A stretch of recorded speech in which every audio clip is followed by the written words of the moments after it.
Yo, what's going on, everybody out there? Mr. Sandman is signing back in and all that shit. I'm back in this bitch. Yep, you know what I'm saying? About to do my Smackdown live review, which took place in Nashville, Tennessee. You know what I'm saying? First, it starts off with a backstage segment with Daniel Bryan, Shane McMahon, and Randy Orton.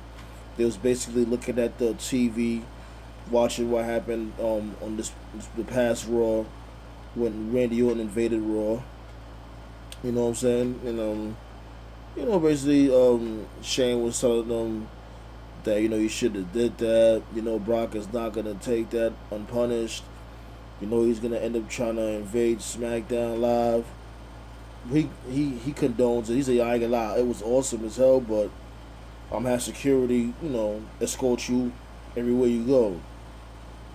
So basically, they have security hold Randy Orton down for the night. Then after that, Miz and Maurice walks up, and Miz basically wants better treatment. You know, he's saying, he's A-list celebrity. You know how Miz is. Like, he wants better treatment. He wants, like, to be in the spotlight. He think he's being unused. So Daniel Bryan was like, okay, so I would make a triple threat match for tonight. And the challenges is gonna be Baron Corbin, Apollo Crews, and Kalisto. And the winner gets to face the Miz at SummerSlam. Miz is like, cool. He walks off. Then they bump into Ambrose, and Ambrose basically says he wanna address the WWE Universe and Dolph Ziggler.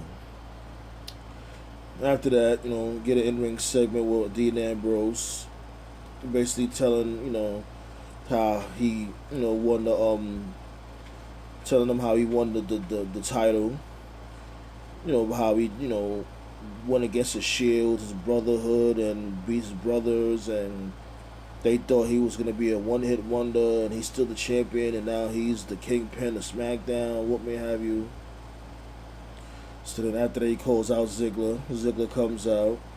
And Ziggler, he basically said what he had to say, like saying that he worked very hard.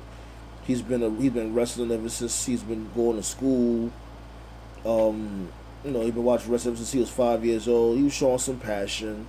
Saying, I'm that damn good. This dude Triple H should really tell this dude to cut the check. Because we all know that's old school Triple H when he says, I'm that damn good. But after that, Ambrose was like, no, you're not that good. You're not as good as you think you are. Like, you're basically a show off and all that shit. Because you always want to sit there and worry about what other people think of you. See, me, I don't give a fuck what people think of me. Basically what Ambrose says. And then he walks off. After that, the lights go off, and they turn back on. Bray Wyatt appears in the ring and catches catches Dolph Ziggler with Sister Abigail. And then after that, he challenges Dolph Ziggler for his number one contendership spot for the main event. After that, you had the backstage segment with Shane McMahon, Daniel Bryan, and Ziggler. So Ziggler basically was like, did you see that bullshit? Da da da. Like, Daniel Bryan and Shane McMahon was basically saying, well, you don't have to do the match if you don't want to. You don't have to compete in the match. You're already the number one contender. Dolph Ziggler was like, no, fuck that. I want to be in the match. Book it. You know what I'm saying? I want to prove to everybody that I deserve to be in this spot because nobody doesn't believe in me. So he demanded, like, I demand you don't book this match. So Shane and Daniel Bryan was like, alright, fuck it. You know what I mean? It's your funeral. Next up, you got the three-way match between Kalisto, Baron Corbin, and Apollo Crews. And plus he had Miz on commentary. Miz mentions that he had the Intercontinental title for like over 120 days, holding it down. You know what I'm saying? Then it was a good match. I ain't gonna lie, like it wasn't too long. It was really that much. It was like a few spots here and there, not really much to talk about. But ultimately ends with Apollo Crews beating Kalisto with a roll up and pinning him. So, after that, this dude Baron Corbin, I guess he just got mad at this dude Kalisto, started beating up Kalisto. So Apollo Crews comes in for the save. He starts beating up on this dude Baron Corbin, and then while he's beating up on Baron Corbin, Miz comes from behind and catches Apollo Crews with the skull crushing finale. And then after he catches with the skull crushing finale, Baron Corbin catches the Miz with End of Days. And so it's left for, this dude Baron Corbin standing tall. Everybody's laid out. But nonetheless, Crews is the number one contender for the IC title. He's going to fight Miz at SummerSlam. Next up, Becky Lynch versus Eva Marie. JB will be saying a lot of stupid shit at times. He's going to sit there and compare Eva Marie to fucking Beyonce. Really? That was stupid. Shut up. But anyways, after she comes out to her boring ass entrance, her fake Kane entrance, red all over the place, this bitch goes on a motherfucking second turnbuckle to basically do her, her little yay thing. The bitch jumps off the turnbuckle and tweaks her fucking knee or her ankle, and they basically throw the match out. Get rid of this fucking bitch, yo. This bitch is the most wackest diva ever, yo. The wackest. How the fuck you bum out over some shit like that? Why are you even in here? Whose cock are you sucking? That bitch is terrible. Moving on, because that shit, anyways, they had a panel segment with Renee Young and Carmella, you know what I mean? Basically talking about the whole incident that just happened with this retarded ass bitch, Eva Marie. And Carmella says basically Eva Marie's full of shit. She thinks she's basically faking it. So while Carmella's talking, Natalya cuts her off and was like, "Why you even interviewing this bitch? Why you interviewing this bitch, Carmella? Like, who is she? You should be interviewing me. I've been holding down the Divas division for like over 10 years. You should be interviewing me." So basically, Carmella was like, well, she challenged her to a match. Carmella just sucks. She doesn't really, she got a lot of mic work to work on. But so they basically got a match booked for later on in the evening. Then you got Vaudevillains versus Reddy, Willen, and Gable. The Black Kurt Angle. Oh man, I fucks with American Alpha heavy. I just can't wait. You know what they remind me of a little bit? They remind me of the Killer Bees. You know what I'm saying? Not with the whole, with their wrestling attire, of course, but how they work in the ring. They remind me of the Killer Bees so much, like the Killer Bees mixed with, I guess, the Rockers, just a little touch of the Rockers. And I can't wait. Like there's gonna be a lot of exciting matches when it comes to American Alpha. Like, they need another team though. They need a team like a Shelton Benjamin and a Charlie Haas to go against them, for them to really put on a big fucking wrestling clinic. But anyways, during the match or whatever, this dude JBL was asking Otunga about when it comes to advice, because he was a tag team champion, and I'm like, he won the titles twice, right? Why you keep mentioning he only won the titles once? He won the titles with Cena, and he won the titles with Michael McGillicuddy. Or, what the fuck his name is now? The irrelevant one. Curtis Axel. That's who, I guess that's why you're saying, because he was McGillicuddy from before, and he changed his name to Curtis Axel, so it's like, it don't even matter that he won the titles. That's fucked up. But he won the titles twice, goddamn. Stop discrediting that black man. And this dude, like the Black Kurt Angle, this dude, what's his name, Jason Jordan or Jesse Jordan or whatever the fuck his name is. Yo, I really see a bright ass future for that dude. Like when they eventually break up later on down the road, this dude is gonna be an animal, B. You know what I mean? And hopefully about that time, Vince is somewhere retired, or God forbid, I don't want to wish no death to anybody, but you know he won't be no longer with us. You know, because he needs to step aside, man, and he needs to really let these black stars grow, man. Like we could have had plenty of black heavyweight champions, like your Mark Henrys. But no, because the color of they fucking skin, you think they can't be the face of your company. Fuck you.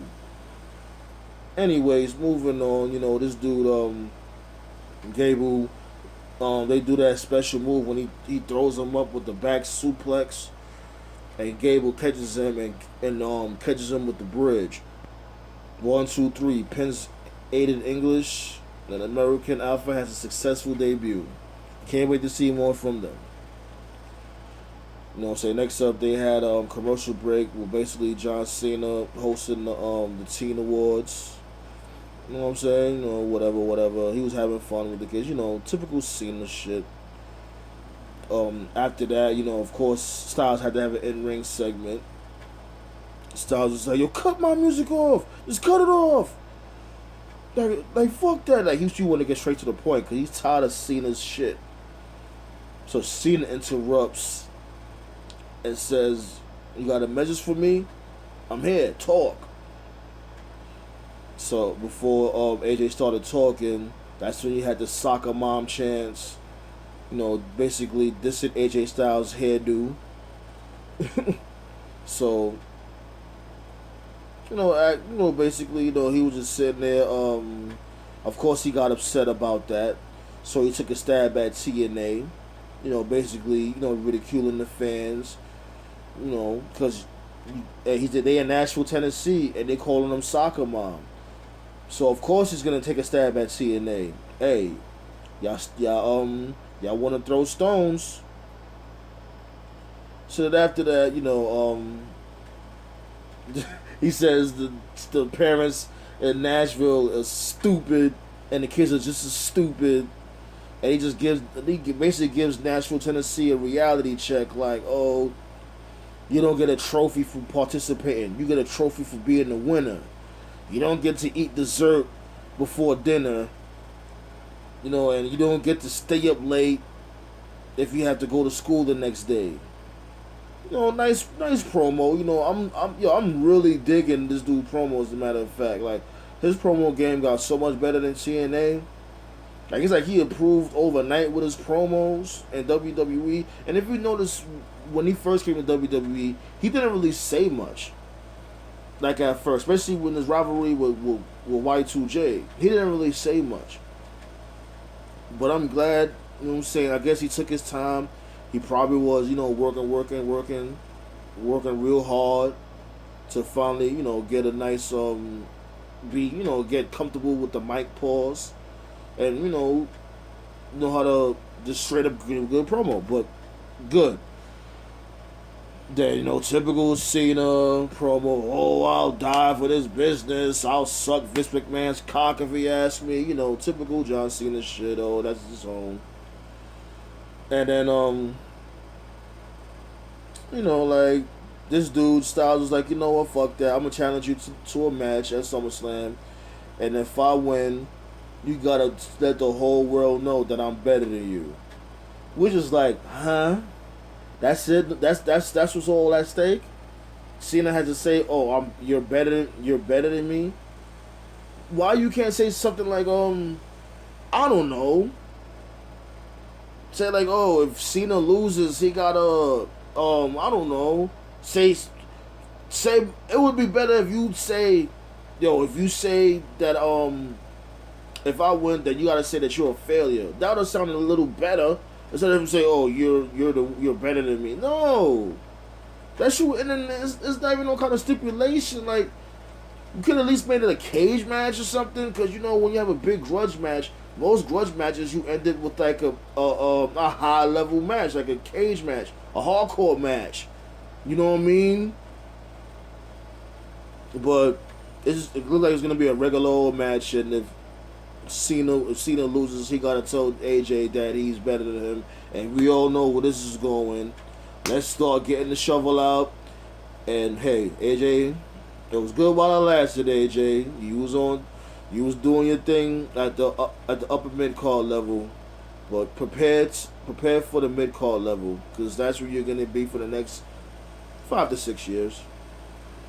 Next, they didn't mention that Hideo Itami returning to NXT after like a year and some change. He was gone for injury. Whew. Congratulations that he's coming back. You know what I'm saying?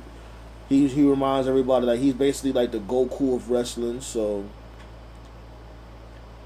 we'll see. Let's see what happens. He come back. I would love to see a Hideo Itami and Shinsuke Nakamura match. That'd be nice. Or Hideo Itami against Bobby Roode. Let's see what happens. But after that, Fandango gets in a match with Randy Orton. Basically, I guess he didn't like that stab that Randy Orton had, said to this dude, The Miz, when he said that, who would you rather me fight if I come back? Fandango? So I guess Fandango felt some type of way about that and challenged Randy Orton to a match. He got some balls, pause. Anyway, they basically, before the match starts, they basically talk about how Orton's invasion made headlines, like on different magazines and outlets, like, Forbes, Fox, Bleacher Report, ESPN. So, people's talking about this. That's good. I'm proud of Randy Orton. I'm proud of it because it was a real good shock. And nobody didn't expect that.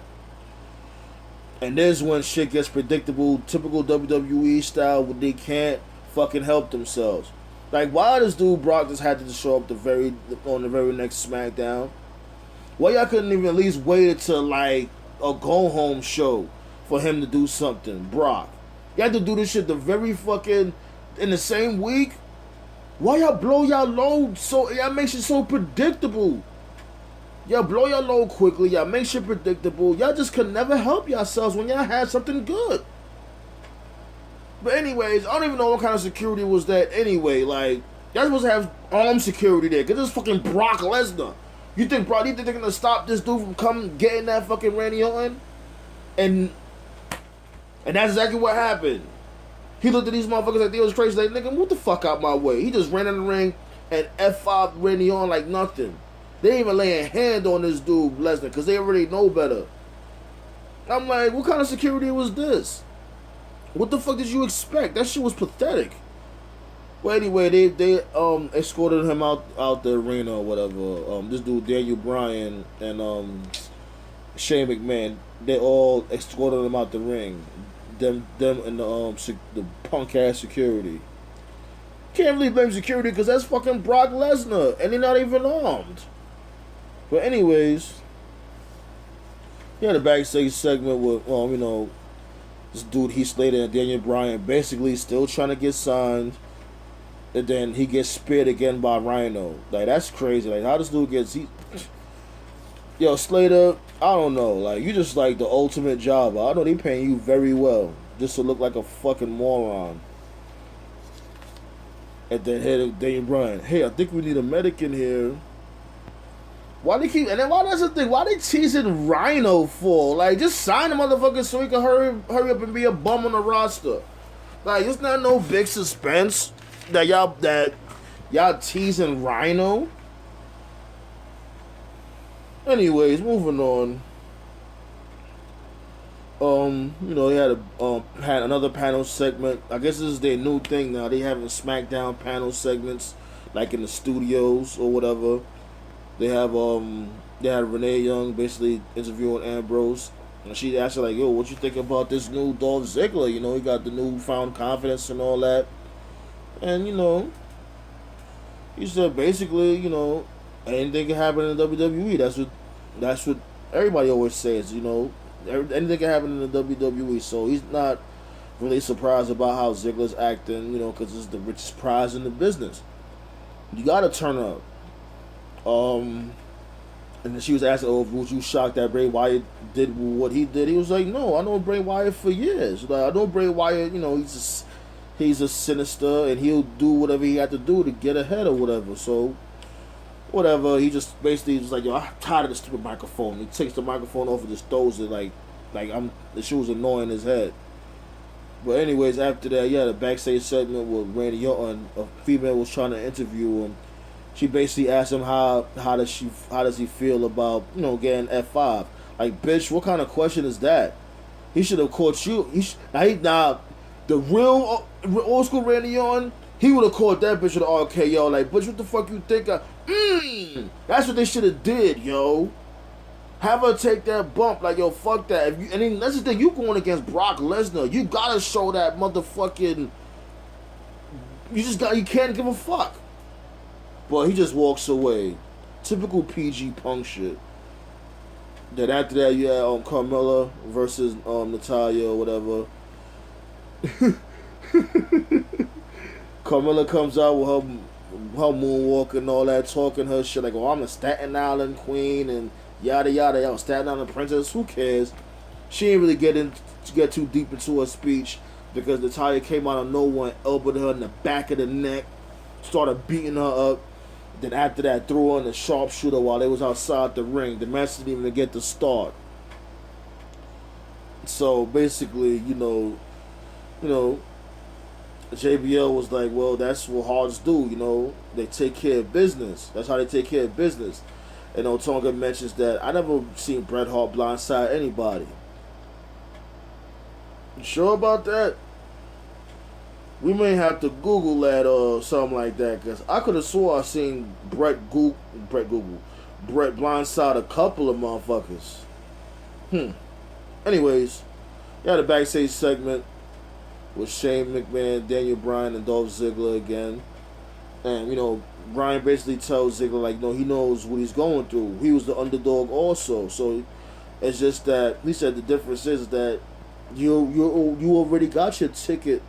You already got your golden ticket to the big one. Like, why put it on the line? You already number one contender. With me, I had to fight and claw and scratch to be the number one contender. You already got it. Why put it on the line? And Shane basically agrees with him.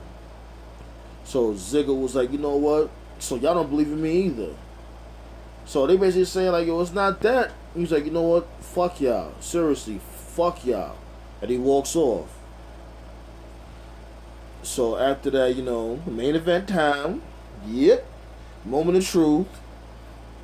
Bray Wyatt versus Dolph Ziggler with Dean Ambrose on commentary. This dude Ziggler tried to go for the quick win because this dude Bray Wyatt charges him as soon as the bell rings. He charges him.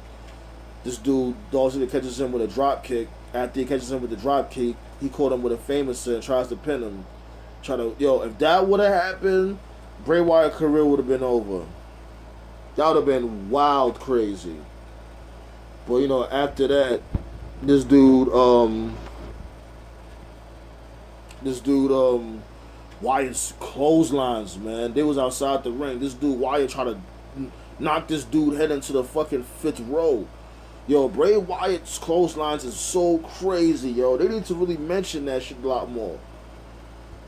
But this dude, they get back inside the ring. This dude Dolph Ziggler tries to catch Bray Wyatt with a roll up, and it looked like he tweaked his ankle a little bit. Bray Wyatt, like he hurt his ankle, so everybody was like, "Uh-oh, that don't look too good." Well, basically, he basically works through it. He works through it or whatever. He continues on with the match. Looks like he wasn't limping anymore. I guess it was just a little sprain. He even did the spider walk, and it didn't affect him. So that's good. That's good. He wasn't limping or nothing like that. And then he called this dude Dolph Ziggler with the most craziest Uranagi. Like, I'm surprised this dude didn't go through the fucking mat. He Uranagi'd the shit out this motherfucker's. Like, that shit was intense. But after that, this dude kept trying to take the turnbuckle pad off, the top turnbuckle pad, but to no avail. This dude ended up taking the top turnbuckle pad off, hits his head on the steel, and then catches him with Silk's the super kick. Ziggler is still the number one contender for the WWE title. So after that, he gets his little celebration going on and all that. Then he basically talking shit to Ambrose like, "That's what you want. You want me. You want me." After that, Roman comes from out of nowhere and starts beating up Ziggler and shit. So he's beating up Ziggler. Ambrose comes in for the save, tries to help out Dolph Ziggler. But this dude ends up catching the Uranagi by Eric Rowan. Then after that, this dude Bray Wyatt catches Dolph Ziggler with the Sister Abigail. Then he did the infamous pose. Follow the buzzards. End the show. What can I say about this show?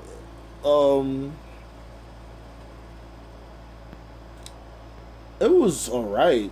It wasn't as good as the first week show, but it was okay. Like, it was a few short matches here and there, and these dudes was just saying a lot of stupid shit on commentary. Like JBL was saying a lot of dumb shit on commentary.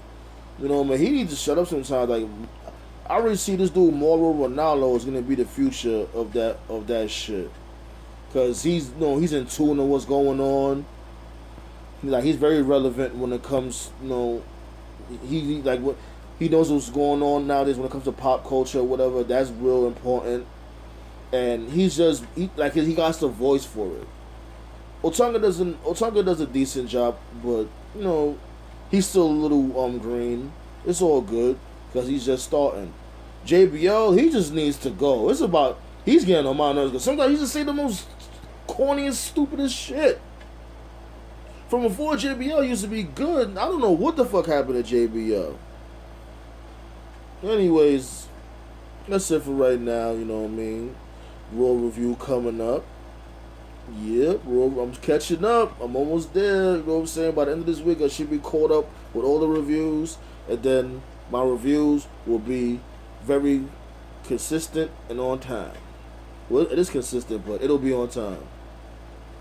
Peace out, motherfuckers.